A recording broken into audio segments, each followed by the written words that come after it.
దేవునికి మహిమ కలుగునుగాక. మన ప్రభువును రక్షకుడైన యేసుక్రీస్తు నామంలో అందరికీ వందనాలు. ఆగస్టు నెల మాసమంతా కూడా దేవుని మహాకృప చేత మనందరినీ ప్రభు కాచి కాపాడి పోషించి ఆయన రెక్కల చాటున ఎంతగానో భద్రపరిచాడు. చూడండి, మరి ఫిలిప్పీయులకు రాసిన పత్రిక 4వ అధ్యాయము 6వ వచనం, దేనిని గూర్చి చింతపడకుడు గాని ప్రతి విషయములోనూ ప్రార్థన విజ్ఞాపముల చేత కృతజ్ఞతాపూర్వకముగా మీ విన్నపములు దేవునికి తెలియజేయుడి. అప్పుడు సమస్త జ్ఞానము మించిన దేవుని సమాధానము యేసుక్రీస్తు వలన మీ హృదయములకును మీ తలంపులకును కావలి ఉండును. దేవునికి మహిమ కలుగును గాక. ప్రియమైన దేవుని బిడ్డలారా, గమనించాలి. మరి వాక్యములో స్పష్టంగా మనకి దేనికి కూడా మీరు తొందరపడొద్దు, దేనికి కూడా మీరు చింతపడొద్దు, దేనికి మీరు దిగులు పడొద్దు, దేనికి మీరు కృంగిపోవద్దు అని ఈ లేఖనములో మనం చదువుతున్నప్పుడు మనకు అర్థమవుతుంది. ఆయన అంటున్నాడు, మీరు చింతపడకుడి, దేనికి మీరు చింతపడొద్దు. చాలామంది ప్రతిదానికి చింతపడతా ఉంటారు. ఎలా బ్రతకాలి, మేము ఎలా పోషించబడాలి, మా బ్రతికేంటి, మా జీవితం ఏంటి, సరైన చదువు లేదు, సరైన ఉద్యోగం లేదు, ఉండడానికి ఇల్లు లేదు, ఇలాగా రకరకాల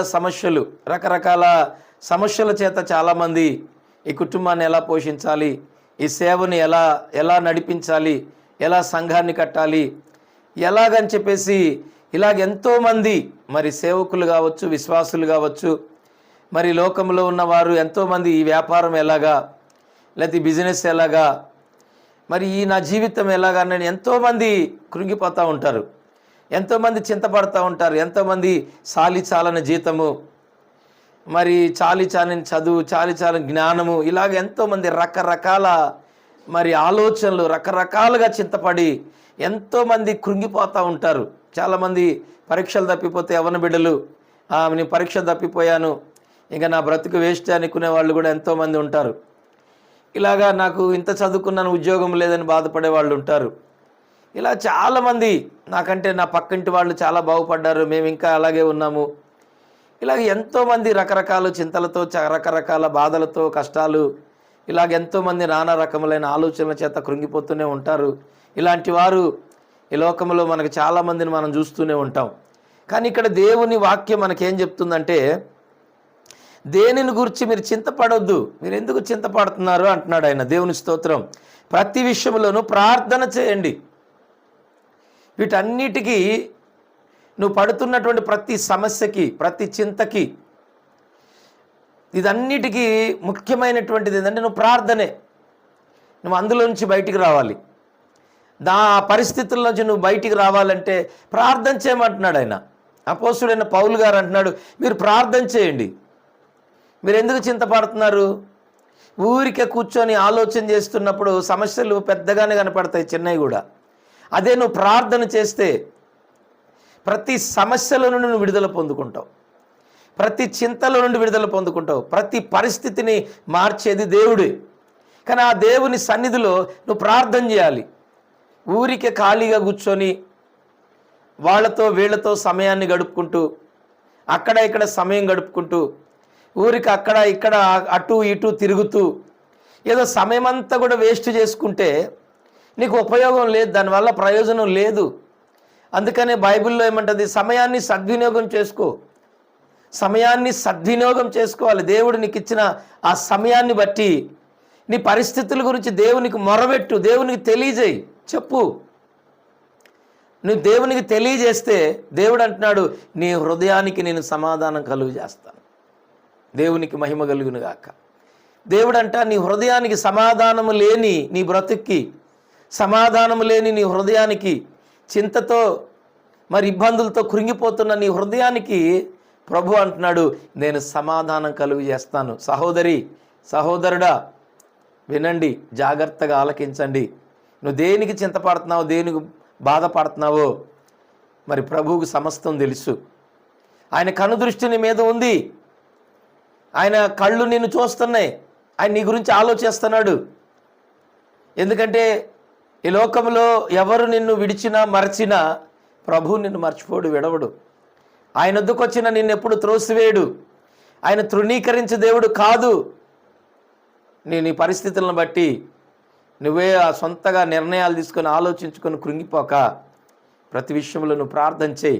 ఇంకో మాట అంటున్నాడు, విజ్ఞాపముల చేత కృతజ్ఞతాపూర్వకముగా మీ విన్నపములు దేవునికి మీరు చెప్పండి, తెలియజేయండి. చెప్పండి, దేవునికి తెలియజేయండి, విజ్ఞాపన చేయండి.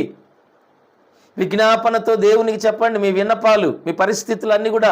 ప్రభా, ఇదిగో నా పరిస్థితి ఇలా ఉంది, నాకు గర్భఫలం లేదయ్యా, నాకు ఉండడానికి ఇల్లు లేదయ్యా, నాకు సరైన స్థలం లేదు, సరైన ఉద్యోగం లేదు, సరైన పని లేదు, నా పరిస్థితులు ఇలా ఉన్నాయి, ప్రభువా మీరు నాకు సహాయం చేయండి అని మీరు అడగండి దేవుణ్ణి. ఆయనకి తెలియచేయండి. సమస్తం అనుగురించేవాడు ఆయన. మనం ఊహించిన దానికంటే, మనం అడుగు వాటికంటే, ఊహించిన దానికంటే కూడా అత్యధికముగా ఇవ్వగలిగిన దేవుడైనా మనకు నమ్మకం లేక, విశ్వాసం లేక, మనం సరిగా నిలబడక దేవునిలో మనం ఏంటంటే ఇతరుల మీద ఆనుకొని, మనుషుల మీద ఆనుకొని మనం దేవుని మీద నిందలేస్తూ ఉంటాం. దేవుడు, నా బ్రతుకు దేవుడే ఉంటే నా బ్రతుకు ఇలా ఎందుకు అయిపోతుందని. దేవుడు ఉన్నాడు, ఆయన నమ్మదగిన వాడు. కానీ నువ్వు దేవుణ్ణి పరిపూర్ణంగా నువ్వు నమ్మట్లా, నువ్వు పరిపూర్ణంగా నువ్వు ఆయన ఆనుకోట్లా. నువ్వు పరిపూర్ణంగా ఆనుకుంటే నీ బ్రతుకులో ఉండదు. నీ బ్రతుకు మార్చేస్తాడు, నీ స్థితిగతులు మార్చేస్తాడు, నీ పరిస్థితులు మార్చేస్తాడు. నీవెక్కడైతే ఉంటున్నావు అదే స్థలంలో దేవుడు నిన్ను అనేకులకు దీవెనకరంగా మారుస్తాడు.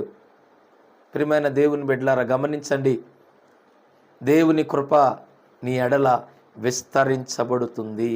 నువ్వు మొరపెట్టు, దేవుని సన్నిధిలో ప్రార్థన చేయి, దేనికి నువ్వు కృంగిపోవద్దు. 7వ వచనంలో అప్పుడు సమస్త జ్ఞానమునకు మించిన దేవుని సమాధానము యేసుక్రీస్తు వలన మీ హృదయములకును మీ తలంపులకును కావలి ఉంటుంది.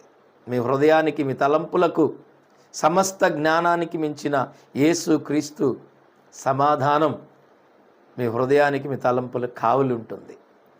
ఆయన సమాధానము మీకు కాపలాగా పెడతాడు. దేవుని స్తోత్రం. ఆయన కృప మీకు తోడుగా ఉంటుంది. మీ ప్రతి పరిస్థితిని మార్చడానికి ప్రభు మీకు సమీపంగా ఉన్నాడు.